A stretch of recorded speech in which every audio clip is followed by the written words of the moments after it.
So I usually don't do these like reveal analysis type videos, but I feel like this one is special because, oh my god. So on June 9th, we got a Nintendo Direct, and for the most part, it was fine. No information on new Fire Emblem, Zelda Ocarina of Time remake, stuff like that. And overall, it was pretty fun. But the main thing that broke my brain, for some odd reason, Xenoblade 1, 2, and 3 with 2 editions, oh my god, look at Choke at the blankets go so fast, oh my god, Sorry. What really broke my brain, and by far is the thing that I've been looking forward to forever, is Xenoblade Genesis. This, to me, is really, really huge. I've been a Xenoblade fan ever since 2020, playing Xenoblade 1, 2, 3, and now playing X. I love this series to the heart and back. I think they're some of the most ingenious, some of the most creative and unique RPGs we've ever seen, and it's a series I hold a very special place in my heart, so I thought we didn't need one for a while, considering that, 3 and its DLC came out in 2022, 2023 respectively, and even X Definitive Edition came out literally almost about a year ago, so I thought we weren't due for a new one for a while, but color me impressed, Nintendo Monolith Soft. They know how to pull the blanket from my eyes and give us, okay, Zack's gonna explode. Let's give him Xenoblade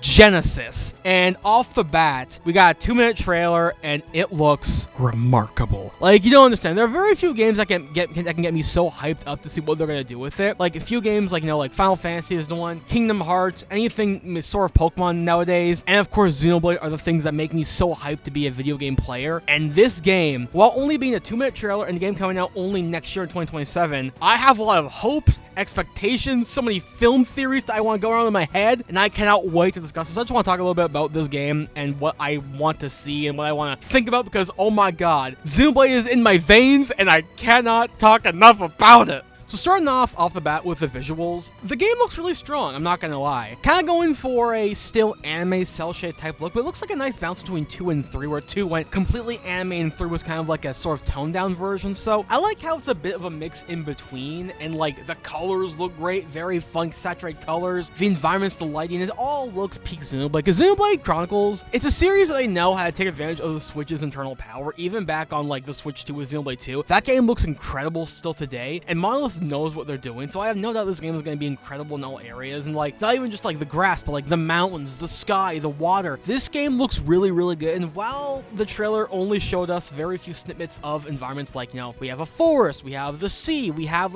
these villages, we have a school. Are there going to be some really cool environments to explore? Are they going to be kind of off the beaten path? Who knows? But point is, the game looks really, really cool, and while we don't know any of the voice acting, I assume it's going to be British based on Xenoblade as it is, but the characters look really cool, I'm not going to lie.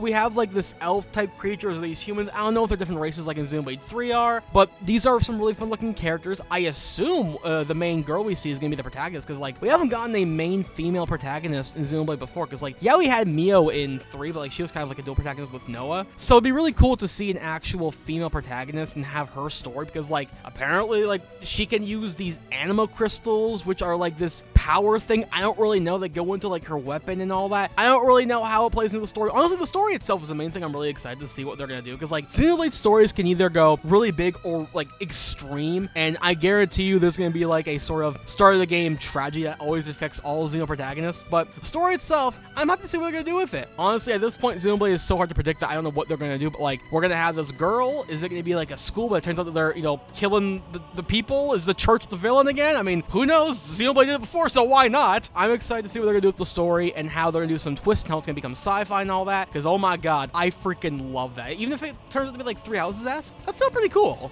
Now, what I am excited for this game is the open world. I love open world games with my heart and soul, and Xenoblade is the antithesis of perfect open world. Whether you're just walking around or excavating and doing stuff like that, these games do it so well, and I love it. And honestly, I hope that they bring back a few things from the other games that make them so much more fun to go around with. Whether it be, doing combat in water while swimming, or getting access to little cars and boats to traverse the land, and stuff like that. I think that'd be really, really cool to go ahead and see. Now, granted, this game does seem to be a brand new thing entirely, so they might try some new things entirely. And honestly, I am down for new mechanics. As long as it still keeps that Xenobladeness as the core element, I'm still down to go ahead and see that. And frankly, Monolith has done really good beforehand, even though X is kind of iffy in some areas. Freaking going around with Skell is amazing. I love that. So Monolith won't disappoint me. I know it. They can do some good stuff, and I'm excited to see what they're gonna do with the traversal. Because oh boy, man, big world with open water and all that. Woo!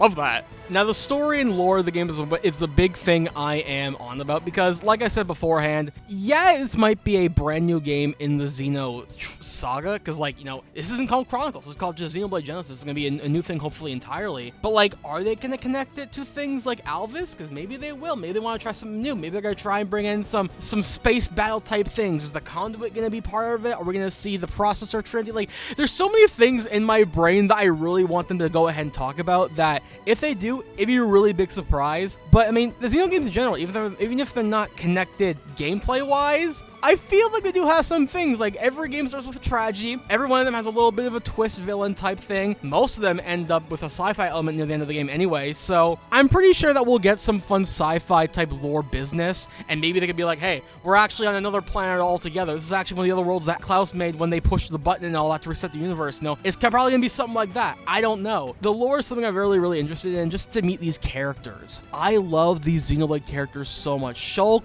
Rex, Noah, Mio, they're some of my favorite protagonists in all of video games, and I want to see what these protagonists have. If it is the woman we see in the trailer, or maybe it's another person entirely, I'm just excited to see brand new characters to bring up the Xenoblade lore and think about things now that are bothering them, sharing their struggles and their fears, sharing their strength, their weaknesses, their dreams, their hopes, stuff like that. I really do want to see more of in this game, and knowing Monolith Soft, they will damn well make you feel all the emotions, because oh my god, man, I'm still recovering from chapter 5 of Xenoblade 3, man. That chapter is oh god. So overall, I'm very excited for this game. You know, I didn't think we'd be getting a new Xenoblade game so soon after X coming out literally last year. But honestly, it's a franchise that holds a very special place in my heart and many hearts of people all around the world. So of course they want to monopolize on that. And it being the technical first original game in not only like a few years, I mean, dropping the Chronicles name altogether, but a brand new game on the Switch 2 is going to be great. Because not only we're going to get that great processor power, we're going to get more beautiful open worlds, great traversal, great music, great combat. I am so hyped for this game. I could be wrong. The game could suck badly and be terrible, but as we are right now, being a year off from the release of the game, I have my hopes, I have my dreams, I have my excitement, and to me, I am so excited to just jump into a brand new Xenoblade game and explore the beauty of this fun, unique, spherical world.